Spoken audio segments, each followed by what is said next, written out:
মহাপ্ৰলয়ৰ কথা ইতিমধ্যে সকলোৱে গম পাইছে আৰু এই নেপালত অহা যি মহাপ্ৰলয় এই মহাপ্ৰলয়ত অসম তথা ভাৰতৰ শ শ যুৱক যুৱতী ইতিমধ্যে নিৰুদ্দেশ হোৱাৰ খবৰ আহিছে আৰু বিশেষকৈ অসমৰ এগৰাকী ডবকাৰ এইখন যিখন হিন্দুবলক গাঁও আছে এইখন হিন্দুবলক গাঁৱৰ শতদল নাথ নামৰ এগৰাকী যুৱক নিৰুদ্দেশ হৈছে আৰু আমি জানিব পৰা মতে যে শতদল নাথ নামৰ যিগৰাকী যুৱক নেপালত এটা হাইড্ৰ পাৱাৰ প্ৰজেক্টত সি কাম কৰি আছিল আৰু কাম কৰি থকা সময়তে সি যিখন ঘৰত আছিল সেই ঘৰখন সম্পূৰ্ণৰূপে উঠুৱাই লৈ গৈছে মহাপ্ৰলয়ে আৰু মহাপ্ৰলয়ে উঠাই নিয়াৰ লগে লগে তাত যিহেতু দুগৰাকীকে ব্যক্তি আছিলে এগৰাকী ব্যক্তি আছিলে গৌতম দাস আৰু সেই গৌতম দাসক ইতিমধ্যেই উদ্ধাৰকাৰী দলে উদ্ধাৰ কৰিছে আৰু গৌতম দাসৰ পৰা খবৰ পোৱা মতে যে শতদল নাথ যিগৰাকী এই পৰিয়ালৰ লোক আছিলে আৰু এই পৰিয়ালৰ লোক শতদল নাথক ইতিমধ্যেই নিখোজ হোৱা গৈছে নিখোজ হোৱাৰ খবৰ পোৱা গৈছে ইতিমধ্যে আপোনালোকে দেখা পাইছে তাৰ পৰিয়ালত কি শোকত ম্ৰিয়মান হৈ পৰিছে পৰিয়ালৰ লোকসকল এয়া আপোনালোকে আমাক স্ক্ৰীণত যিগৰাকী মহিলাক দেখা পাইছে এইগৰাকী দুৰ্ভগীয়া মহিলা হৈছে এই শতদল নাথ নামৰ যিগৰাকী নিখোজ ব্যক্তি আৰু নিখোজ যুৱকজনৰ মাতৃ দুৰ্ভগীয়া মাতৃ তেওঁলোকে পৰিয়ালৰ আটাইকেইগৰাকী লোকৰ চকুত বৰ্তমান চকুলো আৰু তেওঁলোকে কান্দি পাৰ নোপোৱা অৱস্থাৰ সৃষ্টি হৈছে যিহেতু বহিঃৰাষ্ট্ৰতে নিখোজ হৈছে তেওঁলোকৰ পৰিয়ালৰ যুৱক কাৰোবাৰ সৰু ভাইটি কাৰোবাৰ ডাঙৰ ককায়েক কিন্তু পৰিয়ালৰ লোক সেইকাৰণে ম্ৰিয়মান বেছিকৈ হৈছে তেওঁলোক অসহায় যিহেতু বহিঃৰাষ্ট্ৰত ঘটনা সংঘটিত হোৱাৰ কাৰণে তেওঁলোকে তাতে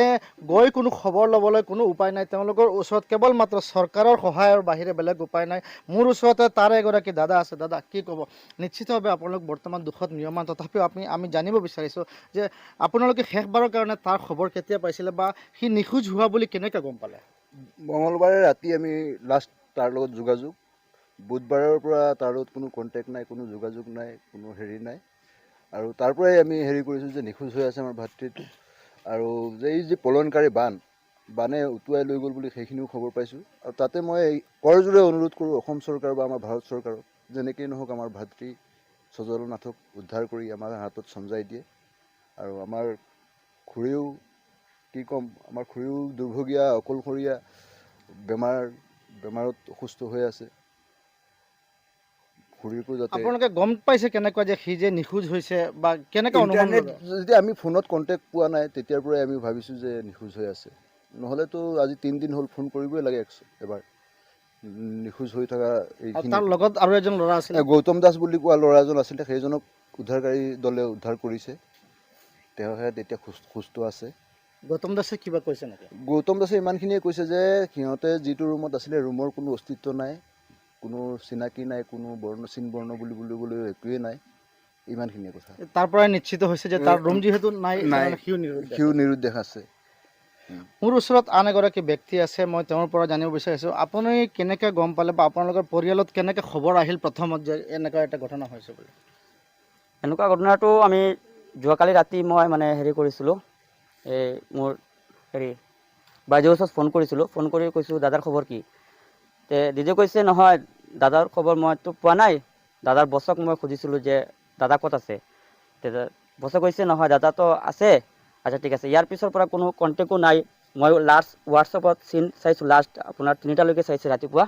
ইয়াৰ আগত পানীৰ অহাৰ আগত ইয়াৰ পিছত আৰু কোনো ধৰণৰ মোবাইলত কোনো যোগাযোগ নাই কণ্টেক্টো নাই আজি 3 দিন হৈ গ'ল কোনো খবৰো পোৱা নাই এতিয়ালৈকে মানে কোনো